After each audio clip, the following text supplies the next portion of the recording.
Something you may not know about Jason is that he spoils movies and TV shows. And he's the worst kind of spoiler because he doesn't think he spoils things, but if there's a movie or a TV show that you haven't seen and he's seen it, you're gonna wanna stay away from him because he's gonna find a way to spoil it for you. Over the past 10 years that I've known Jason, we've been able to teach each other about a lot of stuff. For me, it's the Dallas Cowboys and how they're the best team that there is, and statistically, every year they have a shot at making it. And for Jason, I've been able to teach him a lot about pop culture because before I met him, if it wasn't about Will Smith, he had no idea. One thing that's funny about Jason is he's the old guy on the staff, and if he's got a good story, he's gonna tell you. And he probably will tell you 4, 5, 6 times. So after he tells you a few times, you just nod your head and you just laugh with him, but you know you could finish that story for him. Jason is competitive, like to a fault.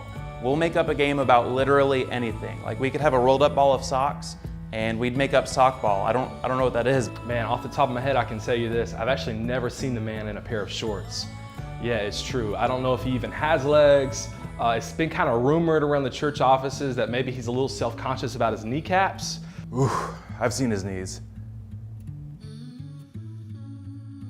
It's easy to see how great of a pastor Jason is. He's awesome on Sunday mornings, but what I get to see the rest of the week is that Jason is an awesome brother to me. He's an amazing dad to his kids. He's a great husband to Liz. So I have the cool perspective of getting to look up to him, not only as a pastor, but as a role model in my life.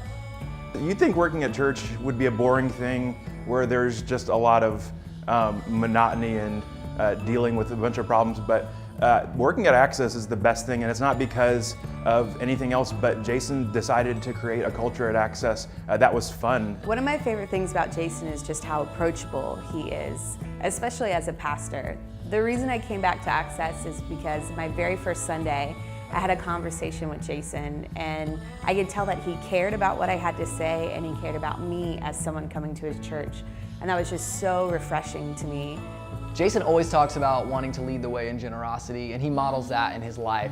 I've witnessed countless times where he has stepped up and given to different projects.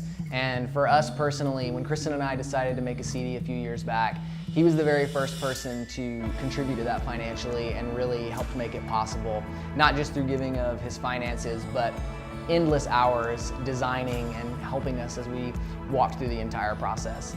The kind of pastor that Jason is, what you see on Sundays is what you get during the week.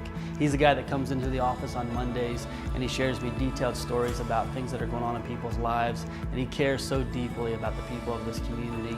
And so I just want to say thank you, Jason, and thank you, Liz, for being amazing pastors to us, for pastoring us, for loving us, for being everything that you can to us. We love you. We celebrate you today.